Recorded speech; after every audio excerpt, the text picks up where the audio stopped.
నమస్తే తెలంగాణ నిపుణ వీక్షకు స్వాగతం. రాష్ట్ర స్థాయిలో మినీ సివిల్స్గా పిలువబడే గ్రూప్ 1 నోటిఫికేషన్ విడుదలైంది.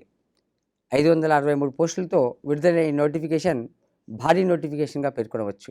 లక్షలాది మంది అభ్యర్థులు ఈ యొక్క గ్రూప్ 1కి ప్రిపేర్ అవుతున్నారు. ఈ గ్రూప్ 1లో ఒక ఉద్యోగం సాధించి తమ కళను నెరవేర్చుకోవాలనే తపనతో అహర్నిశలు శ్రమిస్తున్నారు.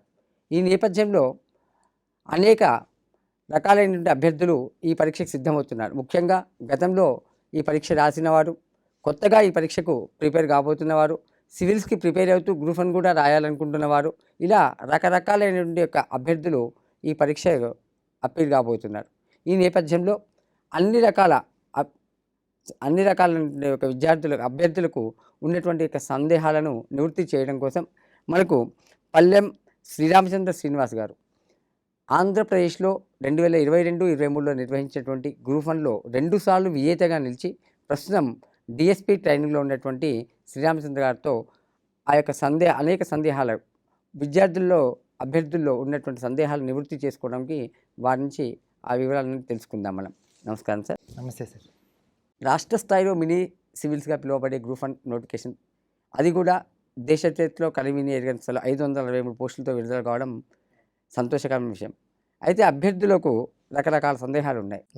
మీరు గ్రామీణ ప్రాంతం నుంచి ఎటువంటి సపోర్ట్ లేకుండా వచ్చి 2 సార్లు సక్సెస్ సాధించి 3వ ప్రయత్నం కూడా చేసి మళ్ళీ డీసీ పోస్ట్ కొట్టాలి అనే దాంతో మీరు ప్రిపేర్ అవుతూ, అదేవిధంగా ఎంతోమందికి మెంటర్గా వ్యవహరిస్తూ వారి విజయానికి కారకులుగా ఉన్నటువంటి మీరు అభ్యర్థులకు ఉన్నటువంటి సందేహాలను తీరుస్తారని ఆశిస్తున్నాను. Definitely sir. ముఖ్యంగా ఇప్పుడు కొత్తగా ఈ యొక్క పరీక్షకు ప్రిపేర్ కావాలనుకుంటున్నటువంటి వారికి ఇప్పుడు ప్రకటించినట్టు సమయం అంటే మే జూన్లో ప్రిలిమ్స్, ఆ తర్వాత 3-4 నెలల గ్యాప్తో మెయిన్స్ అంటున్నాం. ఇప్పటి వరకు పుస్తకం తెలియకుండా ఇప్పుడు కేవలం కొంత పరిజ్ఞానం ఉండి కొత్తగా ప్రిపేర్ అయ్యే వాళ్ళకి సమయం సరిపోతుందా?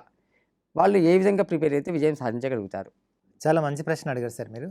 ఎందుకంటే 563 పోస్టులు అంటే దేశ చరిత్రలోనే ఒక స్టేట్ పబ్లిక్ సర్వీస్ కమిషన్ నిర్వహించబోయే అతిపెద్ద గ్రూప్ 1 నోటిఫికేషన్. సహజంగానే ప్రతి ఒక్కరు కూడా రాయాలని కోరుకుంటారు. అయితే మీరు అన్నట్టు ఇప్పటికే 2 సార్లు ప్రిలిమ్స్ రకరకాల కారణాలు రద్దవడం, దానివల్ల గందరగోళం ఏర్పడడం, మొత్తానికి ఎట్టకెళ్ళకి దానికి తెరపడడం జరిగింది. అయితే ఇప్పుడు కొత్తగా మళ్ళీ కొన్ని పోస్టులు కలిపి నోటిఫికేషన్ విడుదల కావడంతో పోస్టులు ఎక్కువ ఉన్నాయి కదా, మనం కూడా ఒక ప్రయత్నం చేద్దాం అనేటటువంటి ఆశ, ఆరాటం అనేది కొత్త విద్యార్థులు ఉంటుంది.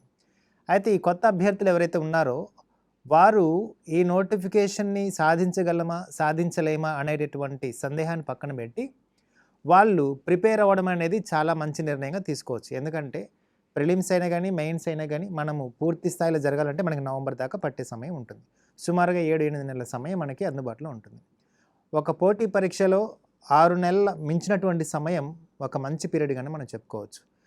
ప్రతిరోజు ఒక నిర్దిష్టమైన ప్రణాళికతో సగటున రోజుకి 8 గంటల పాటు మనం చదవగలిగితే ఈ 6 నెలల సమయం అనేది చాలా విలువైనటువంటి సమయం.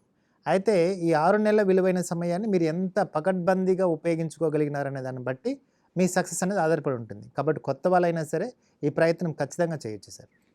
అదేవిధంగా ఇప్పటికే పాత వాళ్ళు ఆల్రెడీ ప్రిలిమ్స్ వరకు చదివి రకరకాల కారణాలతో మధ్యలోనే ఆ యొక్క ప్రిపరేషన్ ఆపివేసి మళ్ళీ వాళ్ళు గతంలో లాగా ఏదైనా పని చేసుకునే వాళ్ళు తమ ఉద్యోగాలు చేసుకోవడము, లేకపోతే ఇంకో ఎగ్జామ్ ప్రిపేర్ అవుదామని అట్లా ఉన్నారు.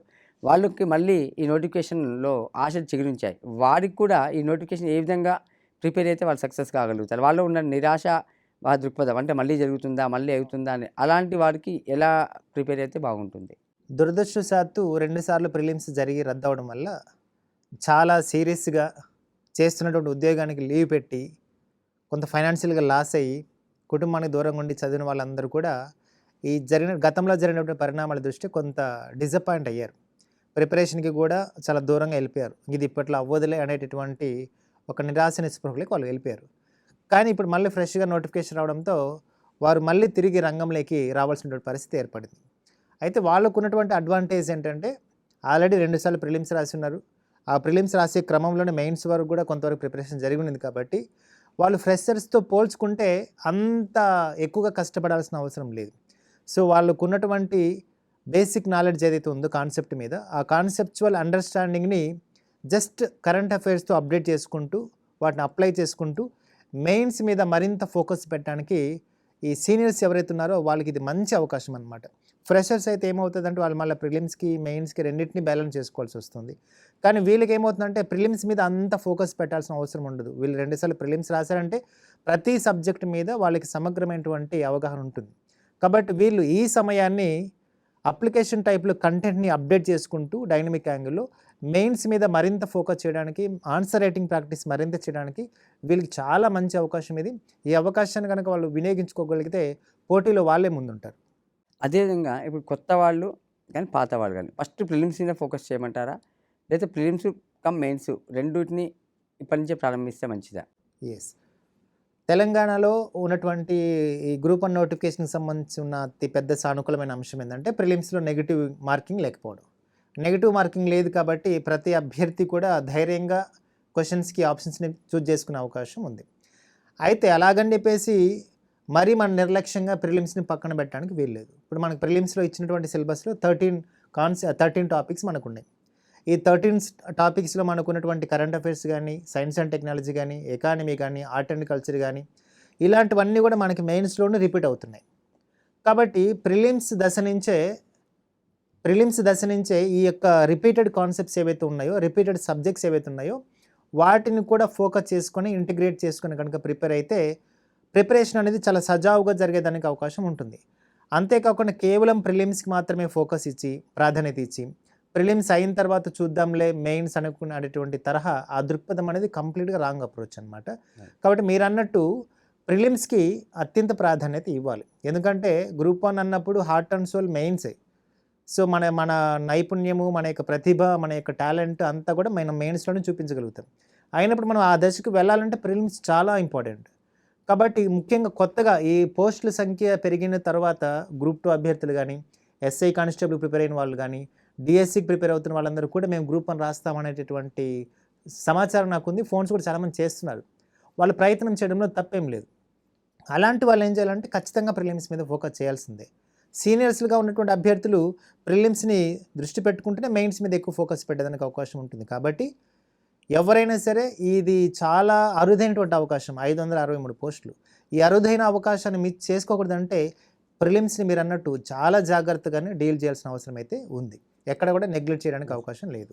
ఇంటిగ్రేషన్ ప్రిపరేషన్ ప్లాన్ చేసుకుంటూ అవకాశం ఉన్న వాళ్ళు ప్రిలిమ్స్ ఫోకస్ చేస్తూ ఇంటిగ్రేషన్ ప్రిపరేషన్ ప్లాన్ చేయడం మంచిది. Yes absolutely. అయితే అదేవిధంగా ముఖ్యంగా ఇప్పుడు రైటింగ్ ప్రాక్టీస్ అనేది మెయిన్స్లో చాలా కీలకం. ఇప్పుడు దాకా చదువుకుంటే ఇప్పుడు కొత్త జనరేషన్ వాళ్ళకి ఆఫ్టర్ 2000 తర్వాత వచ్చిన వాళ్ళకి అంటే ఎక్కువ మంది ఇప్పుడు గ్రూప్ 1 రాసే వాళ్ళలో వాళ్ళే ఎక్కువ ఉన్నారు. వాళ్ళకి ఇప్పటిదాకా ఏంటంటే ఆబ్జెక్టివ్ ఓరియంటెడ్ ఎగ్జామ్సే కాంపిటేటివ్ అంటే ఎంసెట్ చూసుకున్నా, లేకపోతే నీటు, లేకపోతే ఇంకో ఎగ్జామ్స్ బీటెక్ ఇలా దాదాపు ఆ క్యాడర్ వాళ్ళే ఎక్కువ ఉన్నారు. వాళ్ళకి ఎంతసేపటికి నీ పేరు ఏంటంటే కూడా ఏబిసిడి అని చెప్పేదాకా అయిపోయింది. అలాంటి వాళ్ళకి మెయిన్స్లోకి వచ్చేసరికి డిస్క్రిప్టివ్ అని ఉంది. కాబట్టి వాళ్ళు అప్పటికప్పుడు ప్రిలిమ్స్ అయిపోయిన తర్వాత రైటింగ్ ప్రాక్టీస్ చేస్తే మంచిగా ఉంటుందా, లేదు ఇప్పటి నుంచే ప్రతిరోజు ఎంతో కొంత సమయం కేటాయించుకొని రైటింగ్ ప్రాక్టీస్ చేస్తే సక్సెస్కి దగ్గర అవుతారా? ఎస్, మీరు అన్నట్టు ఇప్పుడు గ్రూప్ 1కి అప్లై చేయబోయే వారిలో చాలా మటుకు ఆబ్జెక్టివ్ తరహా విధానానికి అలవాటు పడిన వాళ్ళే ఉంటారు. అయితే గ్రూప్ 1 అనేది కంప్లీట్గా ఆబ్జెక్టివ్ ఓరియంటేషన్కి పూర్తిగా భిన్నంగా ఉంటుంది.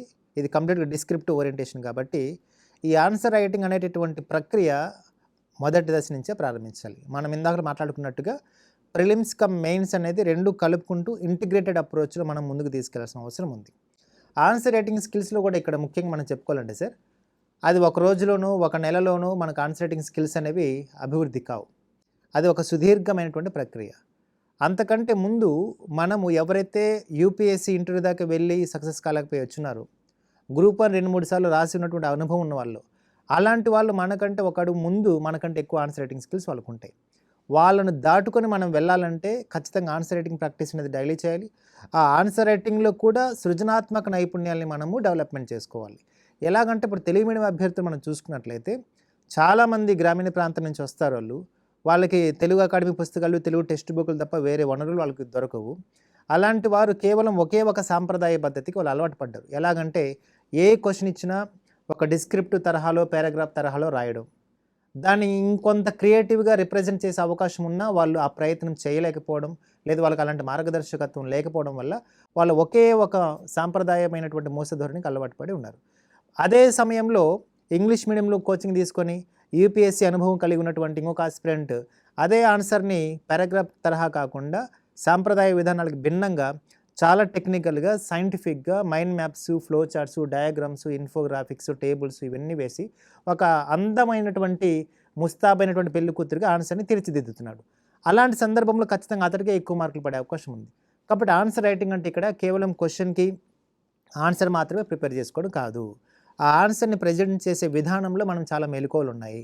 ఎందుకంటే ప్రతి ప్రశ్నను అర్థం చేసుకొని ఆ క్వశ్చన్ యొక్క డిమాండ్ ఏంటి, ఆ క్వశ్చన్లో ఉన్న కీవర్డ్స్ ఏంటి, ఆ క్వశ్చన్లో ఉన్నటువంటి టైల్ వర్డ్స్ ఏంటి, ఈ క్వశ్చన్కి మనం ఎలాంటి ఇంట్రడక్షన్ ఇవ్వచ్చు, ఎలాంటి కంక్లూజన్ ఇవ్వచ్చు, ఈ కంక్లూజన్ ఇచ్చేటప్పుడు ఎలాంటి రిపోర్ట్స్ మనం మెన్షన్ చేయొచ్చు, బాడీ పార్ట్ రాసేటప్పుడు దాన్ని పారాగ్రాఫ్స్ లాగా రాయాలన్నా, పాయింట్స్ లాగా రాయాలన్నా, లేదా సబ్ హెడింగ్స్ పెట్టి రాయాలన్నా, మధ్యలో ఏమైనా డయాగ్రామ్స్ వేయచ్చా, ఇండియా మ్యాప్ వేయచ్చా, తెలంగాణ మ్యాప్ వేయచ్చా, ఇలాంటి అనేక స్కిల్స్ అనేవి ఆన్సర్ రైటింగ్ స్కిల్స్లో ఉన్నాయి సార్.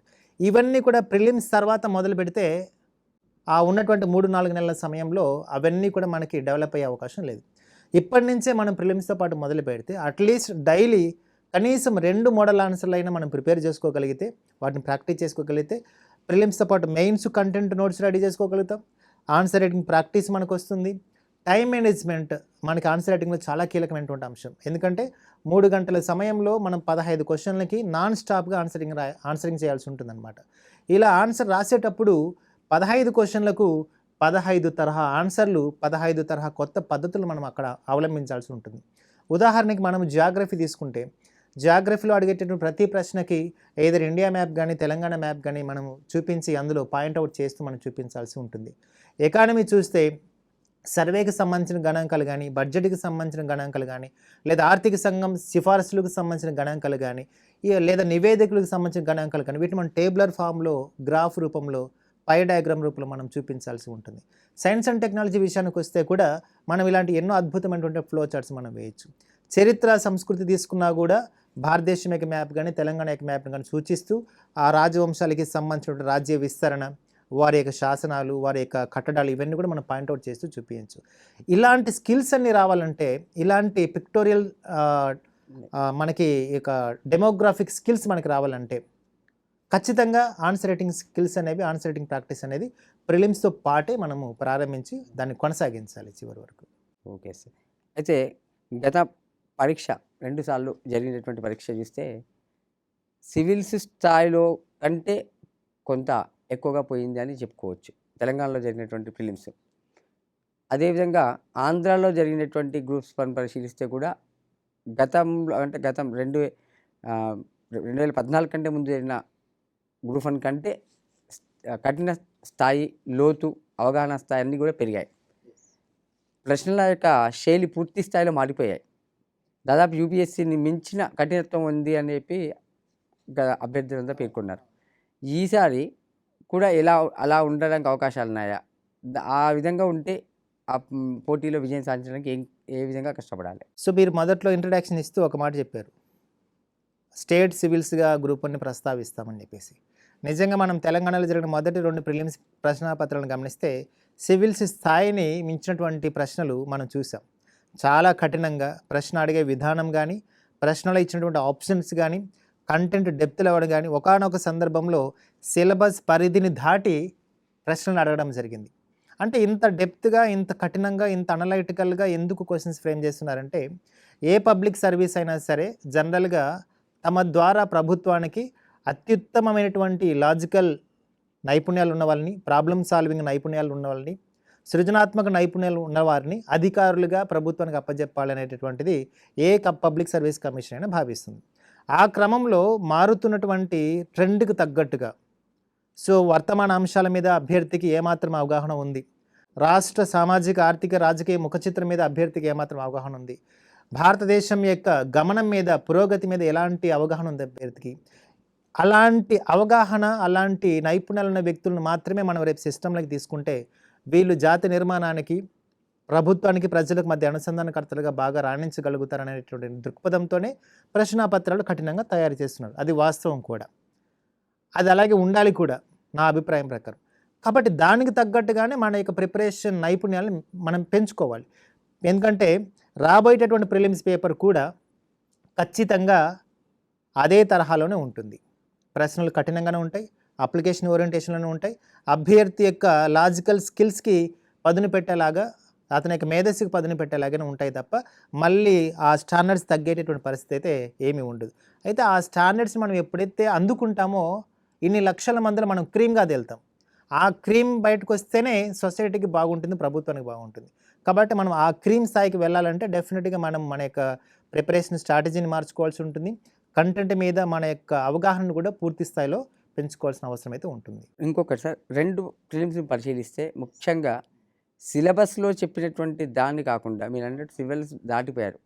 కోచింగ్ సెంటర్‌లకో లేకపోతే ఒక మెటీరియల్‌లో చదువుకుంటే ఆ మెటీరియల్‌లోంచి కానీ, ఆ ప్రామాణిక పుస్తకాలని చెప్పే వాటిలోంచి కూడా ప్రశ్నలు రాలేదు. ప్రస్తుత ఉన్నటువంటి యొక్క వర్తమాన వ్యవహారాలని, పాత వాటిని కలిపి ప్రశ్నలు ఇచ్చిండ్రు.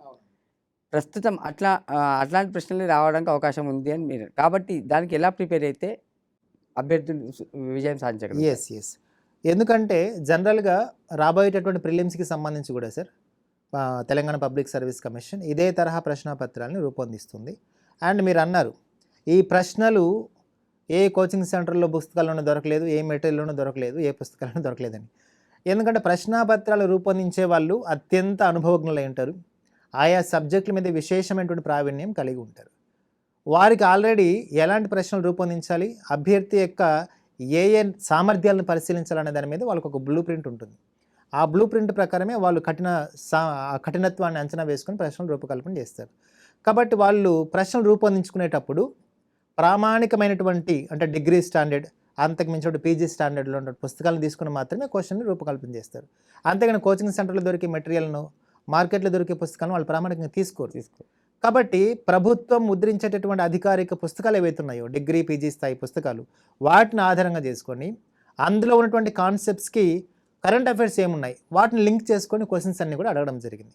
కాబట్టి అభ్యర్థులు ఆ స్థాయి క్వశ్చన్స్కి ఆన్సర్స్ చేయాలంటే మీ యొక్క ప్రిపరేషన్ స్ట్రాటజీ అనేదాన్ని డిగ్రీ స్టాండర్డ్ని మించి మీరు చేయాల్సి ఉంటుంది.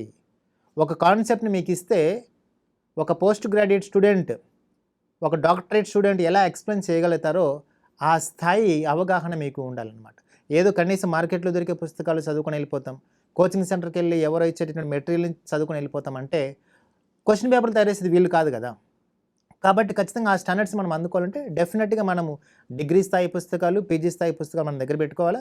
వాటిలో బేసిక్ కాన్సెప్ట్స్ ఏవైతే ఉన్నాయో, ఫౌండేషన్ కాన్సెప్ట్స్ ఏవైతే ఉన్నాయో వాటిని నీట్గా మనము షార్ట్ నోట్స్ ప్రిపేర్ చేసుకుంటూ వాటికి తాజాగా ఉన్న వర్తమాన అంశాలని మనం అనుసంధానం చేసుకోవాలి. అది ఎప్పుడు జరుగుతుందంటే కేవలం మనమే ఆ బుక్స్ నుంచి సొంతంగా నోట్స్ రాసుకుంటూ వాటి నుంచి వచ్చినటువంటి కాన్సెప్ట్స్కి కరెంట్ అఫైర్స్ని లింక్ చేసుకుంటూ మనం ఎప్పుడైతే సొంతంగా నోట్స్ ప్రిపేర్ చేసుకోగలుగుతామో అప్పుడు ఆ తరహా సామర్థ్యాలని, ఆ తరహా అంచనాలని మనం అందుకోగలుగుతాం. అలా కాకుండా కేవలం ఒక పుస్తకం మీద, ఒక కోచింగ్ సెంటర్ మీద ఆధారపడడం అనేది ఖచ్చితంగా అది పెద్ద బ్లండర్ అవుతుందనేది నా అభిప్రాయం. అయితే ఇప్పుడు ముఖ్యంగా తక్కువ టైం ఉంది, కొత్త వాళ్ళు కావచ్చు లేదా ఎక్కువ మంది ఇప్పుడు రాసే వాళ్ళలో కూడా ఇంజనీరింగ్ బ్యాక్గ్రౌండ్ లేదా బీఎస్సీ బీకామ్ బ్యాక్గ్రౌండ్ నుంచి వస్తున్న వాళ్ళు ఎక్కువ ఉంటారు. వీళ్ళకి వచ్చేసరికి హిస్టరీ కావచ్చు, పాలిటీ కావచ్చు, జాగ్రఫీ మీద కానీ, కరెంట్ అఫైర్స్ మీద కానీ చాలా తక్కువ అవగాహన ఉంది. అవును. వాళ్ళంతకు వాళ్ళు సొంతంగా ప్రిపేర్ చేసుకుంటే ఈ టైం సరిపోతుందా, లేదా కోచింగ్ వెళ్ళడం అవసరమా? ఎట్లాంటి వాళ్ళు కోచింగ్ వెళ్తే ఉపయోగపడుతుంది? పోటీ పరీక్షల్లో మనము రాణించాలంటే, తక్కువ సమయంలో మనం విజయం సాధించాలంటే కోచింగ్ అనేది కొంతమేర అవసరం. అయితే మనం ఎలాంటి కోచింగ్ సెంటర్ని ఎంచుకుంటున్నాం అనేది చాలా ఇంపార్టెంట్. మనం ఒక కోచింగ్ సెంటర్లో జాయిన్ అవుతున్నామంటే అక్కడ ఎవరు టీచ్ చేస్తున్నారు, ఆ ఫ్యాకల్టీ యొక్క అనుభవం ఏంటి, ఆ ఫ్యాకల్టీ ఆధ్వర్యంలో ఎంతమంది విద్యార్థులు సక్సెస్ అయ్యారు, వాళ్ళ సక్సెస్ రేట్ ఎంత, వాళ్ళు చెప్తున్నటువంటి టీచింగ్ స్కిల్స్ అప్డేటెడ్గా ఉన్నాయా లేవా, ఇవన్నీ పరిశీలించుకున్న తర్వాత మనం ఒక మంచి ప్రామాణికమైనటువంటి కోచింగ్ సెంటర్ నిర్దిష్ట కాలంలో సిలబస్ని పూర్తి చేసి మన యొక్క టీఎస్పీఎస్సీ యొక్క ఎక్స్పెక్టేషన్స్కి అనుగుణంగా క్వశ్చన్ పేపర్స్ తయారు చేసే వాళ్ళు ఎవరైతే ఉన్నారో అలాంటి ప్రామాణికమైన సంస్థల్లో మనం చేరొచ్చు. ప్రిలిమ్స్ వరకు లేదా మెయిన్స్ వరకు కూడా మనం జాయిన్ అవ్వచ్చు. అలాగని చెప్పేసి మనము ఏది పడితే అది జాయిన్ అవ్వడము, ఏది పడితే అది చూజ్ చేసుకోవడము, ఏది పడితే అది టెస్ట్ సిరీస్ కొనడం అనేది చాలా మనకి నష్టమే తప్ప లాభం అయితే ఏముండదు. ఇంకొకటి, ఈ బీటెక్ బ్యాక్గ్రౌండ్లో ఉన్న వాళ్ళందరూ కూడా చాలామంది ఇటువైపు గ్రూప్స్ వైపు, సివిల్స్ వైపు వస్తున్నారు. వాళ్ళకి ఆర్ట్స్ సబ్జెక్ట్స్ మీద మామూలుగానే సాధారణంగా అవగాహన తక్కువ ఉంటుంది. వాళ్ళు ఈ తక్కువ సమయంలో, ఈ 7-8 నెలల సమయంలో ఈ గ్రూప్ 1ని క్లియర్ చేయాలంటే వాళ్ళు ఖచ్చితంగా ఈ ఆర్ట్స్ సబ్జెక్ట్స్ మీద వాళ్ళు స్పెషల్గా ఫోకస్ చేయాలి. ఎందుకంటే వాళ్ళకి బీటెక్ స్టూడెంట్స్కి ఉన్నటువంటి స్కిల్ ఏంటంటే వాళ్ళు ఎంత సబ్జెక్ట్నైనా చాలా వేగంగా గ్రాస్ప్ చేయగలుగుతారు, చాలా వేగంగా గ్రాస్ప్ చేయగలుగుతారు మిగతా వాళ్ళతో పోల్చుకుంటే. ఆ స్కిల్ వాళ్ళకు ఉంది కాబట్టి హిస్టరీ, పాలిటీ, ఎకానమీ ఇలాంటి సబ్జెక్ట్స్ని వాటికి ప్రత్యేకంగా టైం టేబుల్ని కేటాయించుకొని కొంత అదనపు సమయం కూడా వాటికి కేటాయించుకొని అవసరమైతే ఆయా సబ్జెక్ట్ ఎక్స్పర్ట్స్ ఎవరైతే ఉంటారో వాళ్ళ దగ్గర కొంత మార్గదర్శకత్వం కూడా తీసుకుంటే సబ్జెక్ట్ వైజ్గా వాళ్ళు ఈజీగా ఆ సబ్జెక్ట్ నుంచి గటన్ అవ్వడానికి అవకాశం ఉంటుంది. ముఖ్యంగా ఇక దీంతో పాటు చాలా రకాలైన ప్రకటనలు వస్తాయి. Daily test, grand test, weekly test, monthly test అని చెప్పి ఆల్రెడీ మార్కెట్లో అనేక రకాల ప్రచారాలు జరుగుతున్నాయి. అభ్యర్థులకు అనేక మందికి డైలీ టెస్ట్ రాస్తే బాగుంటుందా, లేదు ఈ టెస్ట్ సిరీస్ తీసుకోవాలా వద్దా అనేది ఒక అనుమానాలు ఉన్నాయి. అసలు ఈ టెస్ట్ సిరీస్ తీసుకోవాలా, తీసుకుంటే ఎప్పటి నుంచి తీసుకోవాలి? మీరు చెప్పినట్టుగా ఏ రంగంలోనైనా సరే మనం రాణించాలి, అద్భుతమైన ఫలితాలను సాధించాలంటే సాధన అనేది చాలా చాలా ముఖ్యమైనటువంటి కీ రోల్. సో అది ఒక మనకు డైలీ వర్క్ లాగా ఉండకపోవాలన్నమాట. సో ప్రాక్టీస్ వల్ల మాత్రమే మనం అనుకున్నటువంటి రంగంలో మనం ఎక్సలెన్స్ అనేది సాధించగలుగుతాం. గ్రూప్ 1 లాంటి అత్యున్నతమైనటువంటి పోటీ పరీక్షల్లో కూడా మనం సక్సెస్ సాధించాలంటే ప్రాక్టీస్ అనేది చాలా చాలా ఇంపార్టెంట్. అయితే ఈ ప్రాక్టీస్ అనేది ఎప్పుడు చేయాలి అనే దాని విషయంలో మాత్రమే అభ్యర్థులకు చాలా చాలా కన్ఫ్యూజన్ అనేది ఉంటుంది. నేనేం చెప్తానంటే, మీరు ఏదైనా ఒక టెస్ట్ రాయాలన్నా, ఒక టెస్ట్ సిరీస్కి అటెండ్ అవ్వాలన్నా ఫస్ట్ ముందుగా మీరు ఆ సబ్జెక్టుకి సంబంధించి లేదా ఆ యూనిట్కి సంబంధించి కంప్లీట్గా కాన్సెప్చువల్ అండర్స్టాండింగ్ మీకు వచ్చిన తర్వాత మాత్రమే, ఒక యూనిట్కి సంబంధించి ఒక యూనిట్ టెస్ట్ రాస్తున్నారంటే ఆ యూనిట్ మీద మీకు క్లియర్ కట్ ఐడియా వచ్చిన తర్వాత మాత్రమే ఆ యూనిట్ టెస్ట్కి అటెండ్ అవ్వాలి. లేదా ఒక సబ్జెక్ట్ వైజ్ గ్రాండ్ టెస్ట్ మీరు అటెండ్ అవుతున్నారంటే సబ్జెక్ట్ని పూర్తిగా చదివిన తర్వాత మాత్రమే మీరు దానికి వెళ్ళాలి. లేదని మేము ఓవరాల్గా అన్ని సబ్జెక్టులకు కలిపి టెస్ట్ సిరీస్లు తీసుకుంటామంటే మీకు మొత్తం ప్రిలిమ్ సిలబస్ అంతా కంప్లీట్ అయిన తర్వాత మాత్రమే టెస్ట్ సిరీస్కి వెళ్ళాలి. కానీ మార్కెట్లో ట్రెండ్ ఎలా ఉందంటే మీరు అన్నట్టుగా టెస్ట్ సిరీస్కి సంబంధించి కూడా చాలా ఆకర్షణీయమైన ప్రకటనలు ఒక రకంగా అడ్వర్టైజ్మెంట్ లాగా వస్తుంటాయి అన్నమాట. సో కుప్పలుగా ఈ టెస్ట్ సిరీస్లు అనేవి వెలుస్తున్నాయి అన్నమాట. కానీ వీటిని చూసి టెస్ట్ సిరీస్ రాయకపోతే ఏమవుతుందో అనేటువంటి భయంతో తీసుకునే వాళ్ళు ఎక్కువ మంది ఉన్నారు. కాబట్టి టెస్ట్ సిరీస్ అనేది తీసుకోవాలి. అది ఎప్పుడు మీరు కాన్సెప్ట్ వైజ్గా, యూనిట్ వైజ్గా, సబ్జెక్ట్ వైజ్గా మీ ప్రిపరేషన్ కనీసం 1-2 సార్లు పూర్తి చేసినప్పుడు మాత్రమే మీరు టెస్ట్ సిరీస్ తీసుకోవాలా. అప్పుడు మీ యొక్క అసెస్మెంట్ని, మీ యొక్క పర్ఫార్మెన్స్ని అసెస్మెంట్ చేసుకోవాలి. అలా చేసుకున్న తర్వాత మీరు ఎక్కడైతే తప్పులు చేస్తున్నారో, ఎక్కడైతే వీక్గా ఉన్నారో ఆ ఏరియాస్ని మళ్ళీ మీరు రివిజన్ చేసుకుంటూ వాటిని ఎక్కడైతే మీరు వీక్గా ఉన్నారో అక్కడ మళ్ళీ కొత్త కాన్సెప్ట్ నేర్చుకుంటూ ముందుకు వెళ్ళిపోతే దానివల్ల మీకు ప్రయోజనం ఉంటుంది. అలా కాకుండా గుంపులో గోవిందలాగా వెళ్తే మాత్రం ఖచ్చితంగా మీకు టెస్ట్ సిరీస్ వల్ల నష్టం తప్ప లాభం ఉండదు. అయితే ఇప్పుడు నుంచి దాదాపుగా మార్చ్, ఏప్రిల్, మే సుమారు 3 నుంచి 4 నెలల సమయం ప్రిలిమ్స్కి ఉంది. కొత్తగా చదివే వాళ్ళు ప్రిలిమ్స్కి సంబంధించి ఎటువంటి పుస్తకాలు 13 అంశాలు మనకు సిలబస్లో పేర్కొన్నారు. ఏ పుస్తకాలు చదువుకుంటే వాళ్ళు అండ్ ఒకటి కాదు దాదాపు 2-3 పుస్తకాలు, 4-5 పుస్తకాలు చదవాలి. ఏ పుస్తకాలు చదువుకుంటే అంటే మీ యొక్క అనుభవంతో చదువుకుంటే వాళ్ళు సులభంగా విజయం సాధించగలుగుతారు? ఇప్పుడు ప్రిలిమ్స్లో నాకున్నటువంటి అనుభవంతో చెప్తున్నాను. గత 2 ప్రిలిమ్స్లో చూసిన తర్వాత కట్ ఆఫ్ అనేది 85 నుంచి 90 మధ్యలోనే 85 వరకే ఆగిందనమాట. సెకండ్ టైం ప్రిలిమ్స్ పెట్టినప్పుడు ఇంకా కొంత కట్ ఆఫ్ అయితే తగ్గింది. సో యావరేజ్గా తీసుకుంటే 75 నుంచి 85 మార్క్స్ అనేవి చాలా సేఫ్ స్కోర్. ఆ మధ్యలో స్కోర్ తీసుకుంటే మీ కమ్యూనిటీతో సంబంధం లేకుండా మీరు మెయిన్స్ క్వాలిఫై అయిపోవచ్చు. మనకు 150 మార్కులు ఉన్నాయి. ఈ 150 మార్కులలో మనకి కేవలం 75 నుంచి 85 మార్కులు తెచ్చుకునే విధంగా మనం ప్లాన్ చేసుకోవాలి. అలా ప్లాన్ చేసుకునేటప్పుడు ప్రిలిమ్స్లో ఉన్నటువంటి 13 టాపిక్స్ ఏవైతే ఉన్నాయో ఈ 13 టాపిక్స్లలో మీరు ఎక్కడ స్ట్రాంగ్గా ఉన్నారు, ఏ సబ్జెక్టులలో స్ట్రాంగ్గా ఉన్నారు అనేవి మీరు చూజ్ చేసుకోవాలి. చూజ్ చేసుకున్న తర్వాత మీరు ఏ ఏరియాస్లో స్ట్రాంగ్గా ఉన్నారో అవే ఎక్కువ రివిజన్ చేయండి. కొంతమందికి జనరల్ సైన్స్ అంటే పడదు, at the same time science and technology బాగా చదువుతారు. అప్పుడు మీరు సైన్స్ అండ్ టెక్నాలజీ మీద ఎక్కువ ఫోకస్ చేయండి. కరెంట్ అఫైర్స్ ఉంది, కరెంట్ అఫైర్స్ మీకు ప్రిలిమ్స్కి ఎంత ఇంపార్టెంటో మెయిన్స్కి అంతే ఇంపార్టెంట్, దానికి ఎక్కువ టాప్ ప్రయారిటీ ఇవ్వరండి. ఆర్ట్ అండ్ కల్చర్ ఉంది, అది ప్రిలిమ్స్లో ఉంది, మెయిన్స్లో ఉంది. ఇట్లాగా మెయిన్స్లో మనకి రిపీట్ అయ్యేటటువంటి subjects, at the same time మీకు ఈజీగా అనిపించేటటువంటి సబ్జెక్ట్స్ 13 టాపిక్స్లో నుంచి కనీసం ఒక 9 టాపిక్స్, కనీసం ఒక 10 టాపిక్స్ మీరు చూజ్ చేసుకొని వాటిని ఎక్కువసార్లు రివిజన్ చేయడం వల్ల ఏమవుతుందంటే మీరు ఈజీగా స్కోర్ చేసేందుకు అవకాశం ఉంటుంది. ఈజీగా 70-80 తెచ్చుకోవచ్చు.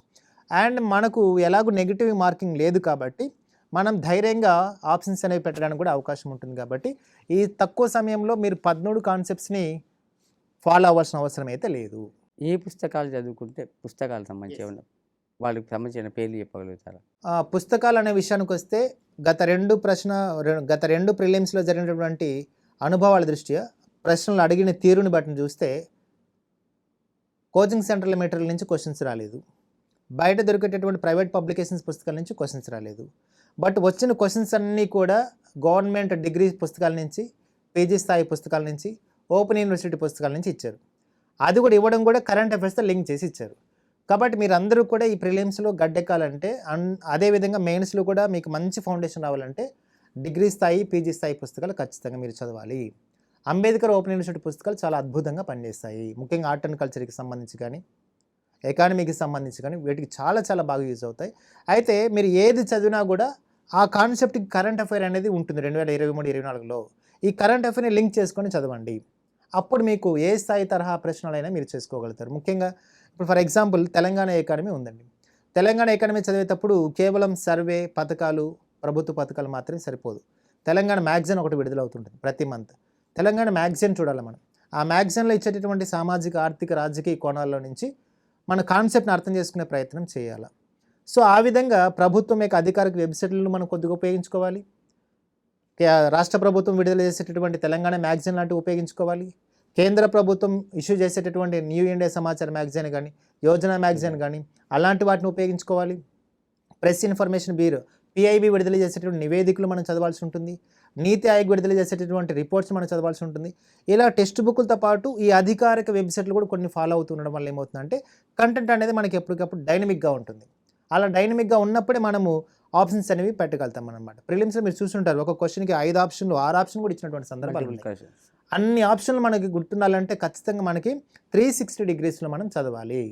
అవి కేవలం డిగ్రీ, పీజీ స్థాయి పుస్తకాలని చదువుతూ కరెంట్ అఫైర్స్తో మిక్స్ చేసుకుంటే తప్ప మనం ఆ పని చేసేట అవకాశం లేదు. కాబట్టి ఉన్న కొద్ది సమయాన్ని ఆ తరహా స్టాండర్డ్ పుస్తకాల మీదే మీరు ఫోకస్ చేస్తే ప్రిలిమ్స్లో ఈజీగా స్కోర్ చేస్తానికి అవకాశం ఉంటుంది.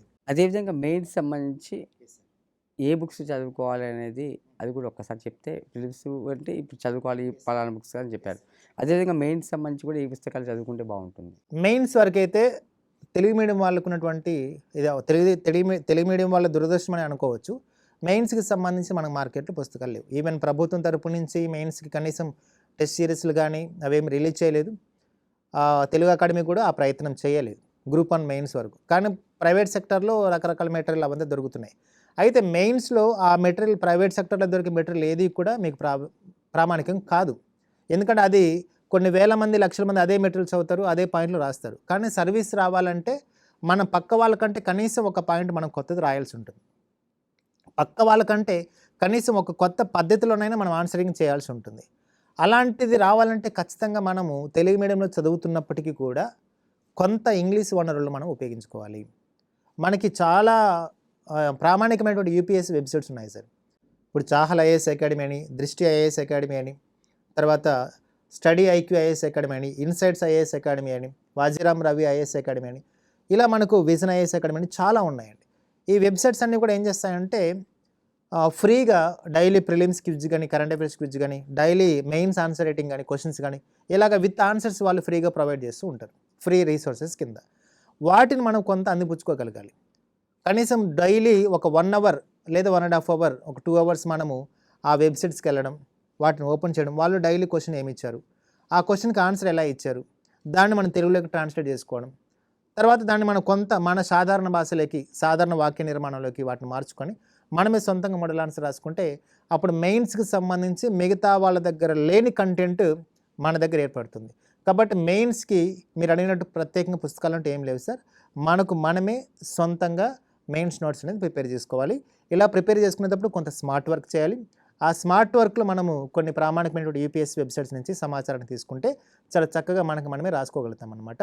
నువ్వు ఏదైతే మెయిన్స్ మోడల్ ఆన్సర్ రాసుకుంటావో అదే నీకు రివిజన్ సమయంలో అర్థమవుతుంది, అదే నీకు గుర్తుంటుంది, అదే నువ్వు ఎగ్జామ్లో రిప్రజెంట్ చేయడానికి అవకాశం ఉంటుంది. కాబట్టి మెయిన్స్ వరకు మీకు మీరే సొంతంగా నోట్స్ ప్రిపేర్ చేసుకోవడం అనేది చాలా అత్యుత్తమమైనటువంటి మార్గం. అదేవిధంగా సివిల్స్ నోటిఫికేషన్ విడుదలైంది. మే 26 తారీఖు నాడు ఎగ్జామ్ జరగబోతుంది. అదేవిధంగా మన రాష్ట్రంలో గ్రూప్ 2, గ్రూప్ 3 త్వరలో దానికి సంబంధించిన నోటిఫికేషన్ కూడా రాబోతున్నాయి. ప్రతి అభ్యర్థి కేవలం గ్రూప్ 1 కాకుండా గ్రూప్ 2, గ్రూప్ 3 ఏదో ఒక గవర్నమెంట్ జాబ్ సాధించాలి అనేది వాళ్ళ తల్లిదండ్రుల కోరిక కావచ్చు, లేదా వాళ్ళ యొక్క యాంబిషన్ కావచ్చు. ఈ నేపథ్యంలో వీటన్నిటికీ ప్రిపేర్ కావడం బెటరా? లేదా కేవలం ఒకే ఒక ఎగ్జామ్ మీద ఫోకస్ చేయడం బెటరా? నాకున్నటువంటి కొద్దిపాటి పరిజ్ఞానం, అనుభవం ప్రకారము ఇప్పుడు గ్రూప్ 1 లాంటి పరీక్ష దీని ఓరియంటేషన్ కంప్లీట్గా మిగతా వాటితో పోలిస్తే డిఫరెంట్గా ఉంటుంది. అదే గ్రూప్ 2, గ్రూప్ 3 యొక్క ఓరియంటేషన్ అనేది సపరేట్గా ఉంటుంది. సివిల్స్ యొక్క ఓరియంటేషన్ సపరేట్గా ఉంటుంది. దీనివల్ల పోటీ పరీక్షల్లో లక్షలాది మంది పోటీ పడేటటువంటి ఈ యొక్క పోటీ పరీక్షలు మనం రాణించాలంటే ఒక లక్ష్యాన్ని పెట్టుకొని ఆ లక్ష్యం కోసమే మనం నిర్దిష్టమైనటువంటి కాలంలో మన సాయశక్తులు మనకి 100% ఎఫర్ట్స్ కనుక పెట్టగలిగితే మంచి ఫలితం వచ్చే అవకాశం ఉంటుంది. అయితే మనకి ఈ సందర్భంలో మనకంటూ ఒక ప్లాన్ బి కూడా ఉండాలి. ప్లాన్ బి ఏంటంటే మనం ఎంత కష్టపడినా ఒక్కొక్కసారి అదృష్టం కొంత రాకపోవడం వల్ల గ్రూప్ 1 లాంటి అత్యుత్తమ సర్వీసులు మిస్ అయిపోవచ్చు. అలాంటప్పుడు మనం ఫర్దర్గా ఇంకొక సర్వీస్ అనేది కొట్టడానికి కూడా మనకు ప్లాన్ బి ఉండాలి. ఆ ప్లాన్ బిలో భాగంగా మనం ఏం చేయాలంటే కామన్గా జనరల్ స్టడీస్ సబ్జెక్ట్స్ అనేవి అన్ని ఎగ్జామ్స్లోనూ ఉంటాయి. ఆ జనరల్ స్టడీస్ మీద ఇంక్లూడింగ్ కరెంట్ అఫైర్స్ మనము క్లియర్ కట్ ఐడియా తెచ్చుకుంటే ఏ తరహా ఎగ్జామ్ అయినా మనము అంతే కష్టపడకుండా కొంత ఈజీగా మనం చేయడానికి అవకాశం ఉంటుంది. ఉదాహరణకి గ్రూప్ 2 తీసుకుంటే గ్రూప్ 2లో ఉన్నటువంటి సిలబస్ దాదాపు గ్రూప్ 1లో మనకి ప్రిలిమ్స్లో ఉంది. చాలా మటుకు సిలబస్ 90% సిలబస్ అదే ఉంది. కాబట్టి ఒక్కసారి ఆ కాన్సెప్ట్ని నువ్వు నీట్గా నేర్చుకుంటే రేపు గ్రూప్ 1 మిస్ అయినా కూడా దురదృష్టవశాత్తు గ్రూప్ 1లో నువ్వు ఆ సబ్జెక్ట్ మీద చాలా ధైర్యంగా కమాండింగ్గా ఆన్సరింగ్ పెట్టగలుగుతావు. కాబట్టి ప్లాన్ బిలో భాగంగా మీరు general studies and current affairs మీద సమగ్రమైనటువంటి అవగాహన కలిగి ఉండండి. ఏ పరీక్షకైనా అవి ఉపయోగపడతాయి మీకు. అదేవిధంగా చాలామందికి సొంతంగా చదువుకోవాలి, ఆర్థిక వనరుల ప్రాబ్లం కావచ్చు, లేదా కోచింగ్ సెంటర్లో ఇష్టం లేకపోవచ్చు. కొంతమంది సీనియర్లని లేదా మీలాగా విజయం సాధించినటువంటి వాళ్ళని మెంటార్గా తీసుకొని ప్రిపరేషన్ సాగించడం అనేది కొన్నేళ్ళ నుంచి వస్తున్నటువంటి. ఇప్పుడు మెంటార్స్గా ఎవరిని ఎన్నుకోవాలి? మెంటార్స్ వల్ల అభ్యర్థులకైనా ఉపయోగం ఉంటుందా? గ్రూప్ 1 లాంటి పోటీ పరీక్షల్లో విజయం సాధించాలంటే అభ్యర్థి ఎంత కష్టపడినా, ఎంత సాధన చేసినా ఎక్కడో ఒక చోట చిన్న చిన్న పొరపాట్లు చేస్తుంటాడు. కొన్ని చిన్న చిన్న నైపుణ్యాలని నిర్లక్ష్యం చేస్తాడు. వాటిని గుర్తించి సక్రమంగా గుర్తించి ఆ లోపాలని సరిదిద్ది నువ్వు ఈ నైపుణ్యాలను పెంచుకోవాలి అనేటటువంటి మార్గదర్శకత్వం చేయడానికి ఒక మెంటార్ అనేవాడు ఉంటే చాలా బాగుంటుంది. అయితే ఈ మెంటార్ని ఎంచుకోవడంలోనే అభ్యర్థుల యొక్క తెలివితేటలు అనేది ఆధారపడి ఉంటుందన్నమాట. రీసెంట్గా మనకు ఆంధ్రప్రదేశ్లో గత 3 సంవత్సరాలు వరుసగా గ్రూప్ 1 నోటిఫికేషన్లు వస్తున్నాయి, సివిల్ సర్వీస్ నోటిఫికేషన్లు వస్తున్నాయి, రిజల్ట్స్ వస్తున్నాయి. సో ఈ తరహా అత్యుత్తమమైనటువంటి పరీక్షల్లో ఎవరైతే విజయం సాధించి ఉంటారో, ఎవరైతే వరుసగా 2-3 సార్లు సివిల్స్ గ్రూప్ 1 లాంటి ఇంటర్వ్యూ దాకా వెళ్ళి ఉంటారో, ఎవరికైతే కొంత టీచింగ్ స్కిల్స్ ఉండి నిజాయితీగా కష్టపడగలిగేటటువంటి వ్యక్తి ఎవరైతే ఉంటారో, నిస్వార్థంగా ఈ పాయింట్ చెప్పడం వల్ల నాకేం నష్టం రాదు అనేటటువంటి అభిప్రాయం ఎవరైతే కలిగి ఉంటారో, అలాంటి వ్యక్తిని కనుక మనం మెంటార్గా స్వీకరిస్తే డెఫినెట్గా ఆ మెంటార్ ద్వారా మనలో ఉన్నటువంటి లోపాలన్నీ కూడా తెలుస్తాయి. అదేవిధంగా ఆ మెంటార్ ద్వారా మనకు కొత్త సృజనాత్మక నైపుణ్యాలు అలవాటు పడతాయి. డెఫినెట్గా ప్రిపరేషన్లో మనం ఒకరికంటే ముందు ఉండేదానికి అవకాశం ఉంటుంది. కాబట్టి ఖచ్చితంగా కోచింగ్ సెంటర్ యొక్క అవసరం అనేది ఖచ్చితం కాకపోయినప్పటికీ ఒక మెంటార్ ఆధ్వర్యంలో, ఒక గురువు ఆధ్వర్యంలో ప్రిపరేషన్ కొనసాగించడం అనేది పోటీ పరీక్షల కోణంలో చాలా ముఖ్యమైనటువంటి అవసరం. ఖచ్చితంగా మనకి సర్వీస్ రావడానికి ఆ మెంటర్షిప్ అనేది చాలా చక్కగా ఉపయోగపడుతుంది. ముఖ్యంగా దాదాపుగా ఈ యొక్క సివిల్ గ్రూప్ 1 సంబంధించినటువంటి అన్ని అంశాల్లో సందేహాలు దాదాపుగా క్లియర్ అయ్యాయి. అనేక అనుమానాలు ముఖ్యంగా ఈ కొత్తగా వచ్చినటువంటి అభ్యర్థులకి ఏంటంటే చాలా తక్కువ సమయం ఉంది, భయభ్రాంతులకు గురవుతుంది. అంటే వాళ్ళలో మోటివేషన్ రావాలి, వాళ్ళే అంతర్గత ప్రేరణ అనేది పెరిగితే తప్ప విజయం సాధించలేరు. ఈ అంతర్గత ప్రేరణ చాలామందికి ఏంటంటే ఫస్ట్ వారం రోజులు బాగా చదువుతారు, ఒక టైం టేబుల్ పెట్టుకుంటారు, పక్కా ప్లాన్తో ప్రిపేర్ అవుతారు.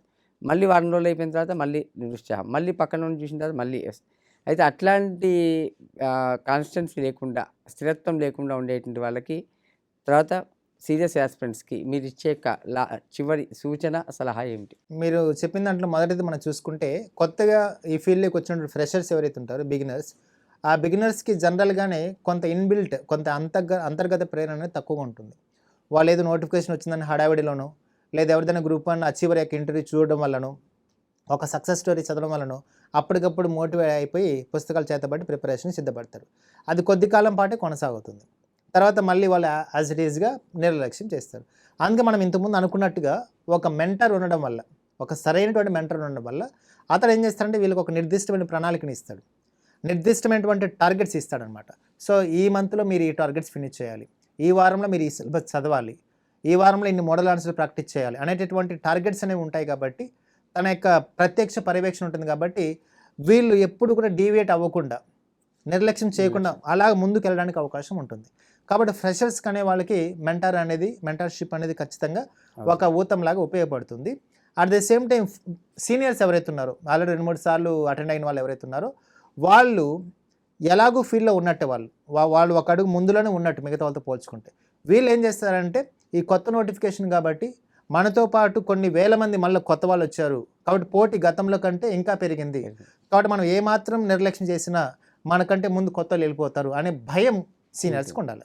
ఆ భయంతో వాళ్ళు ప్రిపేర్ అయితే కనుక వాళ్ళు కూడా కొంత భయంతో కొంత జాగ్రత్తగా పడుతూ ఆన్సర్ రైటింగ్ మీద వాళ్ళకు ఉన్నటువంటి బలహీనతల మీద ఫోకస్ పెడుతూ ముందుకెళ్తారనమాట.